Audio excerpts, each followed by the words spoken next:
Hoziroq o'ng qo'lingizni tepaga oxirigacha ko'taring. Agar qo'lingiz yelkangizdan yuqoriga chiqmasa yoki og'riq bersa va yillab davolanish foyda bermagan bo'lsa, muammoning asl ildizi diabetda bo'lish ehtimolligi juda katta. Bu videoda men diabet bo'g'imlariga asosan 3 ta joydan qanday zarba berishini va uy sharoitida ularning har biri bilan nima qilish kerakligini ko'rsataman. Ikkinchi tip diabeti bor har 5-odamning yelkasi qotib qolyapti. Bu tibbiyotda adgeziv kapsulit, xalq tilida esa muzlagan yelka deyiladi. Qo'l umuman ko'tarilmay qoladi. Bitta krujka choyni ham og'riqsiz ko'tara olmaysiz. Kechasi yonboshga o'girla olmaganingizdan uyg'onib ketasiz. Ko'pchilik ortopedga boradi, yelka bo'g'imi artrozi degan diagnozni eshitadi va mas, ukollar bilan davolanadi. Yillab hech qanday foydasi yo'q. Chunki bu artroz emas. Aslida nima bo'lyapti? Qondagi baland qand biriktiruvchi to'qimaga xuddi olov rezinaga qilgan ishni qiladi. U qotadi va elastikligi yo'qoladi. Yelka bo'g'imining kapsulasi bu aynan mana shu biriktiruvchi to'qima. U torayadi, qalinlashadi va yelka suyagining boshchasini bo'g'imga yopishtirib qo'yadi. Shundan uning nomi ham kelib chiqqan. Adgeziv, ya'ni yopishtiruvchi. Agar sizda diabet bo'lsa va yelkangiz tortib og'riyapti desangiz, birinchi qilishingiz kerak bo'lgan narsa mas surish emas. Birinchi navbatda kapsulani cho'zish kerak. Mana shu spaykalarni ichidan uzib tashlaydigan cho'zilish uchun 3 ta mashq. Birinchi mashq: devorga yon tomoningiz bilan qo'l uzunligi masofasida turing.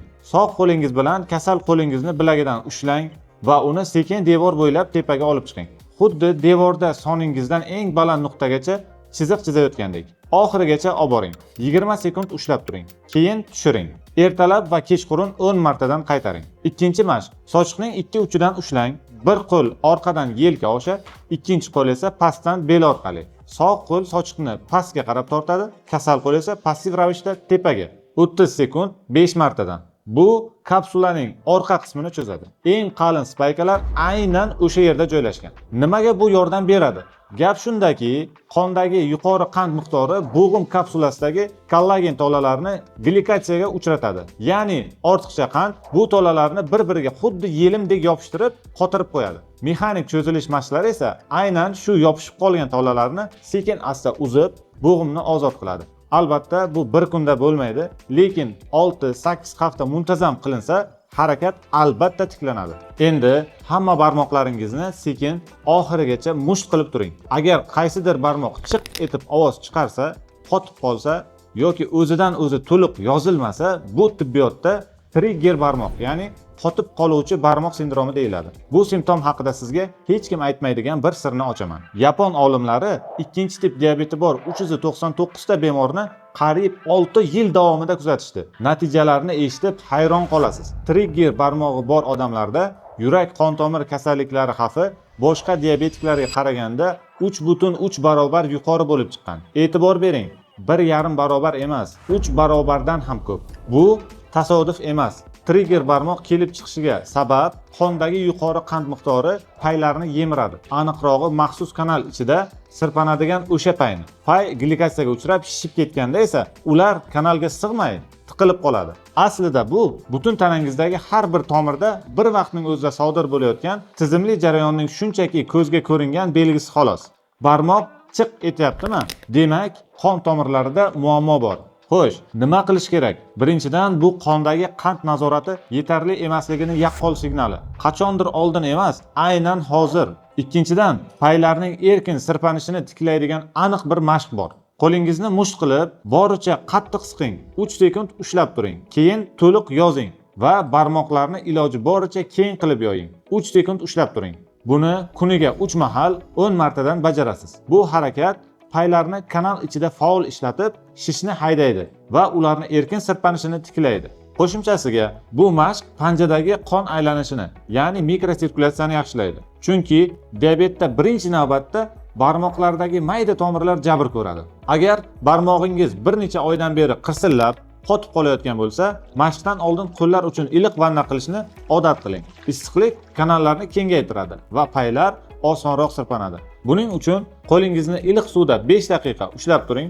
keyin 10 marta siqish yozish mashqini bajarasiz. Hozir o'zingizni quyidagi 3 ta belgi bo'yicha tekshirib ko'ring. Birinchisi, har doimgi odatiy masofaga yursangiz ham avvalgiga qaraganda tezroq charchab qolayotganingizni sezyapsiz. Ikkinchisi, uzoq o'tirib o'rningizdan turganingizda birinchi qadamdayoq tizzalaringiz xuddi paxtadek bo'lib, quvvatsiz, madori yo'qdek tuyuladi. Uchinchisi, vazningiz o'zgarmagan bo'lsa ham oxirgi 1-2 yil ichida son mushaklaringiz yaqqol ingichkalashib, ozib qoladi. Agar shularni kamida ikkitasi sizda bo'lsa, tizzalaringizda sodir bo'layotgan narsa shunchaki tog'ayning yeyilishi emas. Bu mushaklar yo'qotilishi va nima uchun bu siz o'ylagandan ham muhimroq ekanini hozir tushuntiraman. Agar sizda faqat bitta belgi bo'lsa, birozdan so'ng ko'rsatadigan mashqlarim bu jarayonni to'xtatadi va 3-4 hafta ichida oyoqlaringizga kuchni qaytaradi. Lekin 2 yoki 3 ta belgi bo'lsa, mashqlarning o'zi kamlik qiladi. Ratsioningizga albatta oqsilga boy ovqatlarni qo'shishingiz kerak. Aks holda qancha mashq qilmang, mushaklar erib ketishda davom etaveradi.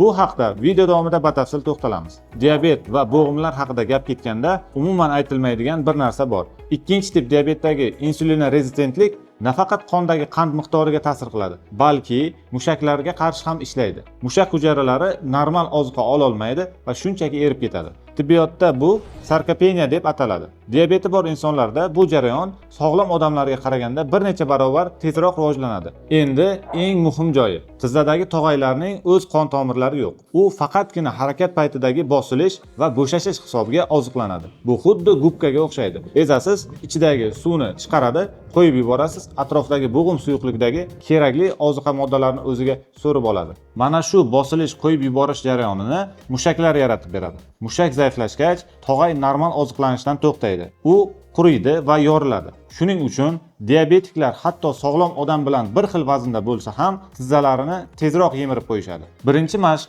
kvadritsepsning izometrik qisqarishi. Stulga o'tiring, orqaga suyanmang, qaddingiz tik bo'lsin. O'ng oyog'ingizni yerga parallel qilib to'g'rilang. Sonning oldingi qismidagi mushakni boricha tarang torting. Xuddi oyoqni bundan ham qattiqroq to'g'rilamoqchi bo'lgandek. Shu taranglikni roppa-rosa 8 sekund ushlab turing. Oyoqni tushiring. 15 marta qaytarib, keyin ikkinchi oyoqqa o'tasiz. Bu mashq tog'ayga umuman nagruzka bermaydi. Butun kuch faqat mushakka tushadi. Shuning uchun ham tizzada kuchli og'riq bo'lganda ham bu mashq xavfsiz.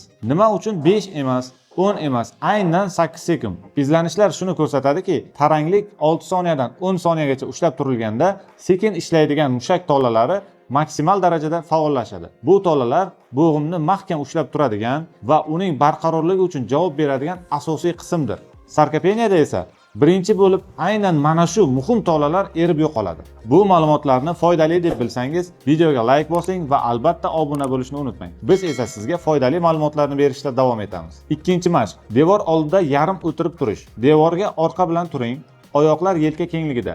Devordan taxminan yarim qadam oldinda bo'lsin. Orqangiz bilan devor bo'ylab sekin pastga sirpaning. Toki sonlar yerga parallel bo'lmagunicha yoki og'riq yo'q nuqtagacha. 5 sekund shu holatda qotib turing. Sekin orqaga qayting. 10 marta qaytarasiz. Nimaga devor? Chunki u tizzaning oldingi qismidan nagruzkani olib tashlaydi va butun ishni mushakka o'tkazadi. Endi ovqatlanish haqida. Diabet fonidagi mushak erishida, ya'ni sarkopeniyada tanaga yetarlicha oqsil, ya'ni belok kerak. Aks holda qancha mashq qilmang, mushak tiklanmaydi.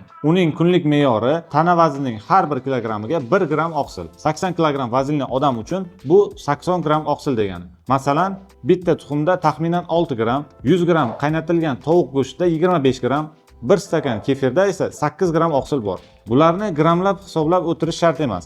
Shunchaki har bir ovqatlanganingizda oqsilga boy mahsulotlar borligiga e'tibor bering. Diabetda ovqatdan keyin qilinadigan mashqlar kasallikka qarshi 2 barobar kuchli ta'sir qiladi. 160 nafar diabetik ishtirokidagi 12 haftalik izlanishlar shuni ko'rsatadiki, to'g'ri tanlangan jismoniy harakat bir vaqtning o'zida qondagi qandni ham, insulin rezistentlikni ham sezilarli darajada pastga tushiradi. Ya'ni tushlikdan keyin atigi 15 daqiqalik mashq ham bo'g'imni yemiruvchi qandni kamaytiradi, ham mushakni oziqlantiradi, ham bo'g'im suyuqligini haydab beradi. Bitta harakat 3 tomonlama natija. Jiddiy savol, nima uchun ko'pchilik diabetiklar hamma narsani to'g'ri qilsa ham kutilgan natija ola olmaydi? Qandli diabetda mushak shunchaki kichrayib qolmaydi. U o'zining tarkibini o'zgartiradi. Mushak tolalarining ichida yog' yig'ila boshlaydi. Tibbiyotda bu mushak ichi lipid infiltratsiyasi deyiladi. Tashqaridan qaraganda oyoq normal, hatto to'ladan kelgan bo'lib ko'rinishi mumkin. Lekin ichkarida mushak xuddi yog' bosgan motordek ishlaydi. Kuch bor, lekin koordinatsiya yo'q. Bu ko'pincha bemorlar aytadigan mana bu holatni tushuntirib beradi. Men yaxshi yuraman, lekin stuldan tez turish kerak bo'lganda oyoqlarim o'zimga bo'ysunmaydi, uvishib qoladi.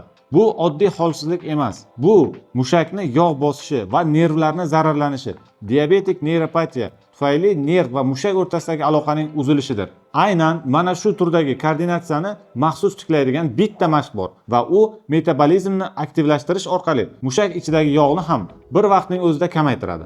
Stul yoniga turing, bir qo'lingiz bilan suyanchig'idan ushlab oling. Sekin oyoq uchiga ko'tariling. Iloji boricha balandga va xuddi shunday sekinlik bilan pastga tushing. Shunchaki tushib ketmang. Pastga tushishning har bir santimetrini nazorat qiling. Aynan shu nazorat qilingan tushish eksentrik faza diabetda birinchi bo'lib uziladigan neyromushak aloqalarini aktivlashtiradi. 20 martadan 3 padxod kunora qilasiz. 2 haftadan keyin mashqni qiyinlashtiramiz.